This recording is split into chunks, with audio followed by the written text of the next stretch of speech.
government to borrow 8 lakh crores in first half of financial year 2025-2026. ವೀಕ್ಷಕರೇ, ಹೌದು, 25-26 financial year ಏನು ಬರುತ್ತೆ, ಇದರಲ್ಲಿ 8 lakh crores ಫಸ್ಟ್ ಹಾಫಲ್ಲೇ ಬೋರೋ ಮಾಡಲಿಕ್ಕೆ ಕೇಂದ್ರ ಸರ್ಕಾರ ಹೊರಟಿದೆ. ಈ ಕುರಿತಾಗಿ ಮೇನ್ ಆಗಿ ಬರುವಂಥ ಟರ್ಮ್ಸ್ ಫಿಸಿಕಲ್ ಡೆಫಿಸಿಟ್ ಅಂದರೆ ಏನು, ಸಾವರಿನ್ ಗ್ರೀನ್ ಬಾಂಡ್ಸ್ ಅಂದರೆ ಏನು, ಸೆಕ್ಯೂರಿಟಿ ಡೆಪಾಸಿಟ್ಸ್ ಅಂದರೆ ಏನು, ಟ್ರೆಷರಿ ಬಿಲ್ಸ್ ಅಂದರೆ ಏನು, ಈ ಕುರಿತಾಗಿ ಈ ವಿಡಿಯೋದಲ್ಲಿ ನಾವು ನೋಡಲಿದ್ದೇವೆ. ಹಾಗಿದ್ರೆ ವಿಡಿಯೋನ ಶುರು ಮಾಡೋಣ ವೀಕ್ಷಕರೇ. ಕರುನಾಡಿನ ಸಮಸ್ತ ಕನ್ನಡ ಕುಲಕೋಟಿಗೆ ನಿಮ್ಮ ಧರಣೀಶ್ ಹೆಗಡೆ ಮಾಡುವ ನಮಸ್ಕಾರಗಳು. ತಮಗೆಲ್ಲರಿಗೂ DNA ಯೂಟ್ಯೂಬ್ ಚಾನಲ್ ಅರ್ಪಿಸುವ ಬ್ರೇಕ್ ಡೌನ್ ಅಂಡ್ ಅನಾಲಿಸಿಸ್ ವಿಡಿಯೋಗೆ ಸ್ವಾಗತ, ಸುಸ್ವಾಗತ. ವೀಕ್ಷಕರೇ, ಯಾವುದೇ ಒಂದು ಸರ್ಕಾರ ಅದರ ರೆವೆನ್ಯೂ ಏನಿರುತ್ತೆ, ಆ ರೆವೆನ್ಯೂ ಮೇಲೆ ಒಂದಷ್ಟು ಅಮೌಂಟನ್ನು ಸಾಲದ ರೂಪದಲ್ಲಿ ಬೋರೋ ಮಾಡಬೇಕಾಗುತ್ತೆ, ಅಂದರೆ ಮಾರ್ಕೆಟಿಂದ. ಈ ಸಾಲದ ಬೋರೋ ಏನು ಮಾಡುತ್ತೆ, ಆ ಬೋರೋ ಸೇರಿಬಿಟ್ಟು ಇನ್ನು ಉಳಿದಂಥದ್ದು ಎಕ್ಸ್ಪೆಂಡಿಚರ್ ಎಲ್ಲ ಮಾಡಲಿಕ್ಕೆ ಹೆಲ್ಪ್ ಆಗುತ್ತೆ. ವೀಕ್ಷಕರೇ, ಯಾವುದೇ ಒಂದು ದೇಶವನ್ನು ಆರ್ಥಿಕ ಸುಸ್ಥಿತಿಯಲ್ಲಿದೆ ಅಂತ ಹೇಗೆ ನೋಡ್ತೇವೆ ಅಂದರೆ ಫಿಸಿಕಲ್ ಡೆಫಿಸಿಟಿಂದ. ಫಿಸಿಕಲ್ ಡೆಫಿಸಿಟ್ ಅಂದರೆ ಅದರ ಟೋಟಲ್ ರೆಸಿಪ್ಟ್ ಎಷ್ಟಿರುತ್ತೆ, ಅಂದರೆ ಈಗ ಒಂದು ಮನೆ ಅಂತ ತಗೊಂಡ್ರೆ ಮನೆಗೆ ಬರುವಂತಹ ಆದಾಯ ಎಷ್ಟು, ಖರ್ಚುಗಳೆಷ್ಟು, ಖರ್ಚುಗಳು ಆದಾಯವನ್ನು ಮೀರಿ ಹೋಗ್ತಾ ಇದ್ರೆ ಅವಾಗ ಫಿಸಿಕಲ್ ಡೆಫಿಸಿಟ್ ದಾಟಿ ಹೋಗಿದೆ. ವೀಕ್ಷಕರೇ, ಒಂದು ಯಾವುದೇ ಒಂದು ಮನೆ ಆಗಲಿ ಅಥವಾ ಒಂದು ದೇಶ ಆಗಲಿ, ಮನೆ ನಡೆಸಬೇಕಾದ್ರೆ ನೀವು ಕೈ ಕಟ್ಟಿ ಮನೆಯನ್ನು ನಡೆಸಿಬಿಡ್ಬೋದು, ಅಂದರೆ ಖರ್ಚಿಗೆ ಸಮಾನವಾಗಿ ಆದಾಯವನ್ನು ಇಟ್ಕೊಂಡು. ಆದರೆ ಒಂದು ದೇಶವನ್ನು ನಡೆಸಬೇಕಾದ್ರೆ ಒಂದು ಲಾಂಗ್ ಟರ್ಮ್ ಗೋಲಿಗೋಸ್ಕರ ಸಾಲವನ್ನು ಮಾಡಬೇಕಾಗುತ್ತೆ. ಅದು ನಮ್ಮ ಜೀವನದಲ್ಲೂ ಆಗಿರ್ಬೋದು. ಒಂದು ಲಾಂಗ್ ಟರ್ಮ್ ಗೋಲ್ಗೆ ಒಂದು ಸಾಲ ಮಾಡಿ ಒಂದು ಮನೆಯನ್ನು ಖರೀದಿಸೋದು ಆಗಿರ್ಬೋದು. ಇದೆಲ್ಲ ಲಾಂಗ್ ಟರ್ಮ್ ಗೋಲ್ಗೆ ಮಾಡುವಂಥದ್ದು. ಈ ಕುರಿತಾಗಿ ಸರ್ಕಾರ ಕೂಡ ಲೋನನ್ನು ತಗೊಳ್ಳುತ್ತೆ.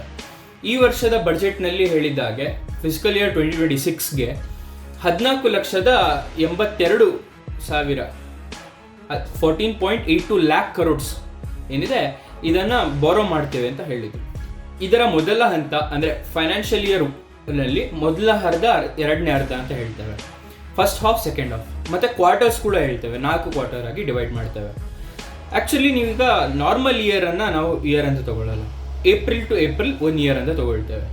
ಹಾಗೆ ನೋಡಿದರೆ April to September first half ಆಗುತ್ತೆ. ಈ ಫಸ್ಟ್ ಹಾಫಲ್ಲಿ ಈ 14.82 ಲಕ್ಷ ಕೋಟಿ ಏನಿತ್ತು ಅದರ 54%, ಅಂದರೆ 8 ಲಕ್ಷ ಕೋಟಿಗಳನ್ನು ಬೋರೋ ಮಾಡ್ತೇವೆ ಅಂತ ಕೇಂದ್ರ ಸರ್ಕಾರ ಹೇಳ್ತಾ ಇದೆ.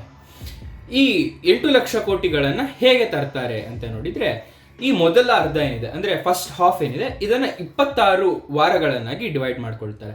26 ವಾರಗಳು ಆಕ್ಷನ್ ನಡೀಲಿಕ್ಕಿದೆ. ಯಾವುದಕ್ಕೆ ಆಕ್ಷನ್ ನಡೆಯುತ್ತೆ? ಬಾಂಡ್ಗಳಿಗೆ, ಬಿಲ್ಗಳಿಗೆ, ಸೆಕ್ಯೂರಿಟೀಸ್ಗಳಿಗೆ, ಮೆಚ್ಯೂರ್ ಆಗುವಂಥ ಸೆಕ್ಯೂರಿಟೀಸ್ಗಳಿಗೆ, ಇದಕ್ಕೆಲ್ಲದಕ್ಕೂ ಆಕ್ಷನ್ಸ್ಗಳು ನಡೀಲಿಕ್ಕಿದೆ. ಇದು ಆ ಹಣ ಏನಿರುತ್ತೆ, ಬೋರೋ ಮಾಡಬೇಕಾದಂಥ ಹಣವನ್ನು ತಂದು ಗೌರ್ಮೆಂಟಿಗೆ ಕೊಡುತ್ತೆ. ಇದಕ್ಕೆ ಗೌರ್ಮೆಂಟ್ ಇಂಟ್ರೆಸ್ಟ್ ಆಗಿರ್ಬೋದು ಅಥವಾ ಕೆಲವೊಂದಷ್ಟು ಏನೆಲ್ಲ ಇದೆ ಅದನ್ನು ನಾನು ಈ ವಿಡಿಯೋದಲ್ಲಿ ಹೇಳ್ತಾ ಹೋಗ್ತೀನಿ. ಮೊದಲನೇದಾಗಿ ನಾವು ತಗೊಂಡ್ರೆ, ಈ ವರ್ಷ 8 ಲಕ್ಷ ಕೋಟಿ ಅಂದರೆ ಫಸ್ಟ್ ಹಾಫಲ್ಲಿ ಏನು ತೊಗೊಳ್ಬೇಕು ಅಂತ ಇದ್ದಾರೆ, ಇದನ್ನು 3 ರೀತಿಯಲ್ಲಿ ನಾವು ಡಿವೈಡ್ ಮಾಡಿಕೊಂಡ್ರೆ, ಮೊದಲನೇದು ಸಾವರಿನ್ ಗ್ರೀನ್ ಬಾಂಡ್ಸ್, ಅದರಲ್ಲಿ ಎಷ್ಟು ತೆಗಿತಾ ಇದ್ದಾರೆ, ಅದಾದ ಸೆಕ್ಯೂರಿಟೀಸಲ್ಲಿಂದ ಎಷ್ಟು ತೆಗಿತಾ ಇದ್ದಾರೆ, ಅದಾದ ನಂತರ ಟ್ರೆಷರಿ ಬಿಲ್ಸಿಂದ ಎಷ್ಟು ತೆಗಿಲಿಕ್ಕಿದ್ದಾರೆ, ಮತ್ತು WMA ಇಂದ ಎಷ್ಟು ತೆಗಿಲಿಕ್ಕಿದ್ದಾರೆ ನೋಡೋಣ. ಈಗ ಸಾವರಿನ್ ಗ್ರೀನ್ ಬಾಂಡ್ಸ್ ಅಂತಕ್ಕಂಥದ್ದೇನಿದೆ, ಇದು ಎನ್ವಿರಾನ್ಮೆಂಟಲ್ ರಿಲೇಟೆಡ್ ಪ್ರಾಜೆಕ್ಟ್ಗಳನ್ನು ಮಾಡಲಿಕ್ಕೆ ತೆಗೆಯುವಂಥ ಫಂಡ್ ಇರುತ್ತೆ. ಈ ಫಂಡಿಗೋಸ್ಕರ 10,000 ಕೋಟಿಗಳನ್ನು ಈ ಬಾಂಡಿಂದ ತೆಗಿಲಿಕ್ಕಿದ್ದಾರೆ. ಈ ಬಾಂಡ್ ಕೂಡ ಅಷ್ಟೇ ಬೇರೆ ಸೆಕ್ಯೂರಿಟಿ ಬಾಂಡ್ಸ್ಗಳ ಹಾಗೆ 3 ರಿಂದ 50 ವರ್ಷಗಳ ಅಂತರವನ್ನು ಇಟ್ಕೊಂಡಿರುತ್ತೆ. ಈಗ ಈ 10,000 ಕೋಟಿ ಏನು ತೆಗಿಲಿಕ್ಕಿದ್ದಾರೆ ಇದು ಸಾವರಿನ್ ಗ್ರೀನ್ ಬಾಂಡ್ಸ್ ಕೆಳಗಡೆ ಬರಲಿಕ್ಕಿದೆ ಬೋರೋಯಿಂಗಲ್ಲಿ. ಇದಾದ ನಂತರ ಏನು ಸೆಕ್ಯೂರಿಟೀಸ್ ಏನಿರುತ್ತೆ, ಇದು ಸೆಕ್ಯೂರಿಟಿ ಏನಿರುತ್ತೆ ಇದನ್ನು ಇಂಟ್ರೆಸ್ಟ್ ರೇಟ್ಗಳಿಗೆ ಪರ್ಚೇಸ್ ಮಾಡುವಂಥದ್ದು. ಇದರಲ್ಲಿ 3 ರಿಂದ 50 ವರ್ಷಗಳ ಕಾಲ ವಿವಿಧ ಇಂಟ್ರೆಸ್ಟ್ ರೇಟ್ನನ್ನು ನಿಗದಿಪಡಿಸಿ ನೋಟಿಫಿಕೇಷನ್ನ ರಿಲೀಸ್ ಮಾಡಿದೆ. ಈ ನೋಟಿಫಿಕೇಷನ್ನ ನೋಡಿದರೆ 3 ವರ್ಷಕ್ಕೆ 5.3% ಇಂಟ್ರೆಸ್ಟನ್ನು ಗೌರ್ಮೆಂಟ್ ಕೊಡುತ್ತೆ. ನೀವೊಂದು ಬಾಂಡ್ ತೊಗೊಂಡ್ರೆ ಆ ಬಾಂಡ್ಗೆ. ಇದು ಆ್ಯಕ್ಚುಲಿ ಬಾಂಡ್ಸ್ಗಳನ್ನು ಯಾರು ತೊಗೊಳ್ತಾರೆ ಅಂದರೆ ಬ್ಯಾಂಕ್ಗಳು, ಇನ್ಸ್ಟಿಟ್ಯೂಷನ್ಗಳು, ದೊಡ್ಡ ದೊಡ್ಡ ಕಂಪನಿಗಳು, ಇವರು ಈ ಬಾಂಡನ್ನು ತೊಗೊಳ್ತಾರೆ. ಅಥವಾ ನೀವು ಒಂದು ದೊಡ್ಡ ಇನ್ಸ್ಟಿಟ್ಯೂಷನನ್ನು ನಡೆಸ್ತಾ ಇದ್ದೀರ ಅಂದರೆ ನೀವು ಇದನ್ನು ತೊಗೊಳ್ಬೋದಾಗಿರುತ್ತೆ. ಈ ಬಾಂಡ್ಗಳೇನಿರುತ್ತೆ ಒಂದು ರೀತಿಯಲ್ಲಿ ಒಂದು ಪೇಪರ್ ಇದ್ದಾಗೆ. ನೀವು ಗೌರ್ಮೆಂಟಿಗೆ ಒಂದಷ್ಟು ಹಣವನ್ನು ಕೊಡ್ತೀರಿ. ಈಗ ಒಂದು ಲಿಮಿಟೆಡ್ ಆಗಿ ಹೇಳೋಣ ಅಂದರೆ 1 ಲಕ್ಷದ್ದು ಒಂದು ಬಾಂಡನ್ನು ನೀವು ಪರ್ಚೇಸ್ ಮಾಡಿದ್ದೀರ. ಈ ಥರ ಈ 1 ಲಕ್ಷ ನೀವು ಗೌರ್ಮೆಂಟಿಗೆ ಕೊಟ್ಟು ಒಂದು ಪೇಪರನ್ನು ತೊಗೊಳ್ತೀರಾ. ಆ ಪೇಪರ್ ನಿಮ್ಮ ಕೈಲಿದ್ದರೆ 5.3% ಇಂಟ್ರೆಸ್ಟ್ ಆ 1 ಲಕ್ಷಕ್ಕೆ ಗೌರ್ಮೆಂಟ್ ನಿಮಗೆ ಕೊಡುತ್ತೆ ಪ್ರತಿ ವರ್ಷ. ಅದಾದ ನಂತರ ಆ ಅಮೌಂಟ್ ಏನಿರುತ್ತೆ ಅಂದರೆ 3 ವರ್ಷ ಆದ ನಂತರ ಆ ಅಮೌಂಟನ್ನು ನಿಮಗೆ ವಾಪಸ್ ಕೊಡುತ್ತೆ. ಈ ನಿಟ್ಟಿನಲ್ಲಿ ಇದು ನಡೆಯುತ್ತೆ. ಅಂದರೆ 1 ಲಕ್ಷದ ಬಾಂಡ್ಗಳನ್ನು ಇಶ್ಯೂ ಮಾಡುತ್ತೆ. ಅಂದರೆ ಕೇಂದ್ರ ಸರ್ಕಾರ ಒಂದು ಲಿಮಿಟನ್ನು ಹಾಕ್ಕೊಂಡಿರುತ್ತೆ, ಇಷ್ಟು ಸಾವರಿನ್ ಬಾಂಡ್ಸ್ಗಳನ್ನು ನಾನು ಇಶ್ಯೂ ಮಾಡ್ತೀನಿ ಅಂತ. ಇದೇ ರೀತಿಯಲ್ಲಿ ಸೆಕ್ಯೂರಿಟೀಸ್ ಕೂಡ ಇರುತ್ತೆ. ಇದೆಲ್ಲದು 3 years to 50 years ಸ್ಪ್ಯಾನಲ್ಲಿ ಇರುತ್ತೆ. ಈ 3 yearsಗೆ 5.3% ಇಂಟ್ರೆಸ್ಟ್ ಅಂತ ನಿಗದಿಪಡಿಸಿದ್ದಾರೆ. 5 yearsಗೆ 11.3% ಇಂಟ್ರೆಸ್ಟನ್ನು ನಿಗದಿಪಡಿಸಿದ್ದಾರೆ. 7 yearsಗೆ 8.2%. ಅದು ಮತ್ತೆ ಈಗ 10 ವರ್ಷದ್ದು ಇದು ಹೈಯೆಸ್ಟ್ ಇಂಟ್ರೆಸ್ಟನ್ನು ಕೊಡ್ತಾ ಇರುವಂತಹ ಬಾಂಡ್ಸ್ ಆಗಿದೆ. ಅಂದರೆ 26.2% ಇಂಟ್ರೆಸ್ಟನ್ನು ನಿಗದಿಪಡಿಸಿದ್ದಾರೆ. 15 ವರ್ಷಕ್ಕೆ 14%, 30 ವರ್ಷಕ್ಕೆ 10.5%, 40 ವರ್ಷಕ್ಕೆ 14%, 50 ವರ್ಷಕ್ಕೆ 10.5%. ಈ ನಿಟ್ಟಿನಲ್ಲಿ ಈ ಇಂಟ್ರೆಸ್ಟ್ ಸ್ಲ್ಯಾಬ್ಸ್ಗಳನ್ನು ಸೆಂಟ್ರಲ್ ಗೌರ್ಮೆಂಟ್ ನೋಟಿಫಿಕೇಶನಲ್ಲಿ ಬಿಟ್ಟಿದೆ. ವೀಕ್ಷಕರೇ, ಈ ಬಾಂಡನ್ನು ನೀವು ಗೌರ್ಮೆಂಟಿಗೆ ರಿಟರ್ನ್ ಬ್ಯಾಕ್ ಮಾಡ್ಬೋದು, ಅಥವಾ ಇದಕ್ಕೆ ಅಂತಲೇ ಸಪ್ರೇಟ್ ಮಾರ್ಕೆಟ್ ಇದೆ. ಅಂದರೆ ಸಾವರಿನ್ ಬಾಂಡ್ಸ್ಗಳನ್ನು ಪರ್ಚೇಸ್ ಮಾಡಲಿಕ್ಕೆ ಅಥವಾ ಸೆಕ್ಯೂರಿಟೀಸ್ಗಳನ್ನು ಪರ್ಚೇಸ್ ಮಾಡಲಿಕ್ಕೆ ಒಂದು ಮಾರ್ಕೆಟ್ ಇರುತ್ತೆ. ಅಲ್ಲಿ ನೀವು ಹೆಚ್ಚಿನ ಪ್ರೈಸ್ಗೆ ಈ ಬಾಂಡನ್ನು ಈಗ ಪರ್ಚೇಸ್ ಮಾಡಿದ್ರೆ ಒಂದು 5 ವರ್ಷ ಬಿಟ್ಟು, ಒಂದು 10 ವರ್ಷದ ಬಾಂಡ್ ಪರ್ಚೇಸ್ ಮಾಡಿದ್ದೆ ನಾನು, 5 ವರ್ಷ ಬಿಟ್ಟು ನನಗೆ ಇದನ್ನು ಸೇಲ್ ಮಾಡಬೇಕು, ಎಮರ್ಜೆನ್ಸಿ ಇದೆ ಅಂದರೆ ಐದರ್ ಸರ್ಕಾರ ಬೈಬ್ಯಾಕ್ ಮಾಡುತ್ತೆ, ಇಲ್ಲಾಂದರೆ ನೀವು ಮಾರ್ಕೆಟಲ್ಲಿ ಕೂಡ ಸೇಲ್ ಮಾಡ್ಬೋದು. ಇದಾದ ನಂತರ ನಾವು ಟ್ರೆಷರಿ ಬಿಲ್ಸ್ಗೆ ಹೋಗೋಣ. ಟ್ರೆಷರಿ ಬಿಲ್ಸ್ ಏನಿರುತ್ತೆ ಇದು ಕ್ವಿಕ್ ಬಿಲ್ಸ್ ಅಂತ ಹೇಳ್ಬೋದು. ಅಂದರೆ ಇದಕ್ಕೆ ಸ್ಪ್ಯಾನ್ ಕಮ್ಮಿ ಇರುತ್ತೆ. ಇದು ವರ್ಷಗಳ ಕಾಲ ಕೊಟ್ಟರೆ ಅದು ಸೆಕ್ಯೂರಿಟೀಸ್ ಆಗುತ್ತೆ, ದಿನಗಳ ಲೆಕ್ಕದಲ್ಲಿ ಕೊಟ್ಟರೆ ಇದನ್ನು ಟ್ರೆಷರಿ ಬಿಲ್ಸ್ ಅಂತ ಹೇಳ್ತೇವೆ.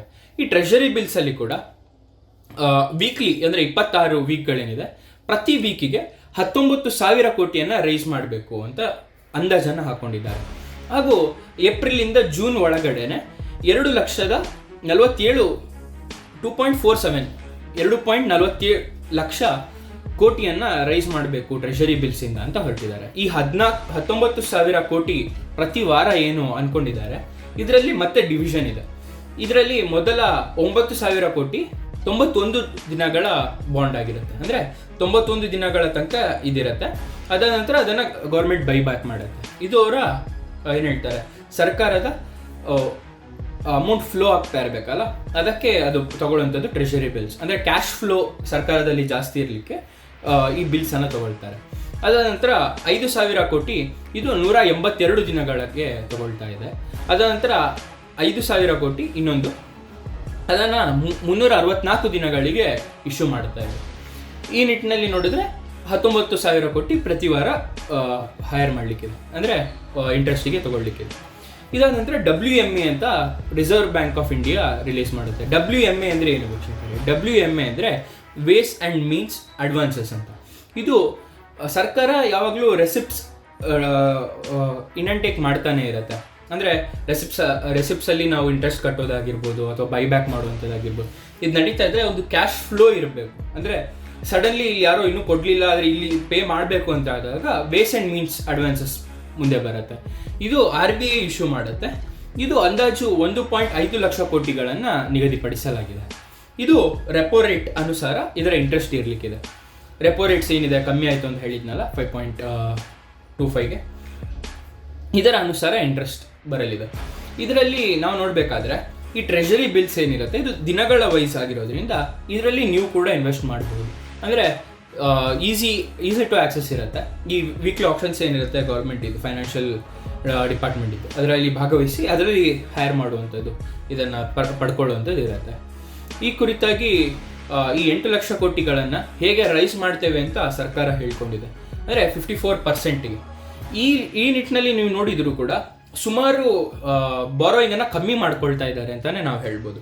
ಇಲ್ಲಿ ಖಾಲಿ 2.47 ಅಂದರೆ 2.47 ಲ್ಯಾಕ್ ಕ್ರೋರ್ಸನ್ನು ಟ್ರೆಷರಿ ಬಿಲ್ಸಲ್ಲಿ ತಗೊಳ್ತಾ ಇದ್ದಾರೆ ಖಾಲಿ ಜೂನ್ವರೆಗೂ ಮಾತ್ರ ಅಂತ ಹೇಳಬೇಕಾದ್ರೇ ಒಂದು ಪ್ರಶ್ನೆ ಮೂಡುತ್ತೆ. ಅದರ ನಂತರ ಇಲ್ಲಿ ಏನು ಬಾರೋಯಿಂಗನ್ನು ಕಮ್ಮಿ ಮಾಡಲಿಕ್ಕೆ ಪ್ರಯತ್ನಿಸ್ತಾ ಇದ್ದಾರೆ. ಯಾಕಂದರೆ ಫಿಸಿಕಲ್ ಡೆಫಿಸಿಟ್ ಆಗಲೇ 4.8% ಇದೆ. ಸರ್ಕಾರ ಹೇಳ್ತಾ ಇರೋದೇನೆಂದರೆ ಅದನ್ನು 4.4%ಗೆ ತೊಗೊಂಬರ್ತೇವೆ ಅಂತ ಫಿಸಿಕಲ್ ಡೆಫಿಸಿಟ್ನ. ಅಂದರೆ ಈ 0.4 ಮಾಡಲಿಕ್ಕೆ ಇಲ್ಲಿ ಟ್ರೆಷರಿ ಬಿಲ್ಸನ್ನು ಕಮ್ಮಿ ಮಾಡಿಕೊಂಡು ಫಿಸಿಕಲ್ ಡೆಫಿಸಿಟನ್ನು ಕಮ್ಮಿ ಮಾಡ್ಕೊಳ್ಳಿಕ್ಕೆ ಹೋಗ್ತಾ ಇದ್ದಾನೆ ಅಂತ. ಇದೊಂದು ಒಳ್ಳೆ ಸೈನ್ ಆಗಿರುತ್ತೆ. ಯಾಕಂದರೆ GDP ಗ್ರೋತ್ ಆಗಬೇಕು ಅಂದರೆ ಫಿಸಿಕಲ್ ಡೆಫಿಸಿಟ್ ಕೂಡ ಕಮ್ಮಿ ಇರುವಂಥದ್ದು ತುಂಬ ಇಂಪಾರ್ಟೆಂಟ್ ಆಗುತ್ತೆ. ಇದೆಲ್ಲ ತುಂಬ ಕಠಿಣವಾದಂತಹ ಪದಗಳಿದ್ದು ಇದನ್ನು ನಿಮಗೆ ಸಿಂಪಲರ್ ಆಗಿ ಬ್ರೇಕ್ ಡೌನ್ ಮಾಡಿದ್ದೀನಿ ಅಂತ ನಾನು ಅಂದ್ಕೊಳ್ತೇನೆ. ಈ ನಿಟ್ಟಿನ ಅನಾಲಿಸಿಸ್ ಮತ್ತು ಬ್ರೇಕ್ ಡೌನ್ ವೀಡಿಯೋಸ್ಗಾಗಿ ಕೆಳಗೆ ಕಾಣುವ ಸಬ್ಸ್ಕ್ರೈಬ್ ಬಟನ್ನ ಸಬ್ಸ್ಕ್ರೈಬ್ ಮಾಡ್ಕೊಳ್ಳಿ ಮತ್ತು ನೋಟಿಫಿಕೇಶನ್ ಬಿಲ್ಲನ್ನು ಹೊಡೆದು ನೋಟಿಫಿಕೇಶನ್ನ ಆನ್ ಮಾಡ್ಕೊಳ್ಳಿ. ಈ ರೀತಿಯ ವಿಡಿಯೋಗಳು ಪ್ರತಿದಿನ ನಿಮಗೆ ಕರೆಕ್ಟ್ 11 ಗಂಟೆಗೆ ಬರಲಿಕ್ಕಿದೆ. ಧನ್ಯವಾದಗಳು ವೀಕ್ಷಕರೇ. ನಾನು ನಿಮ್ಮ ಧರಣೀಶ್ ಹೆಗ್ಡೆ.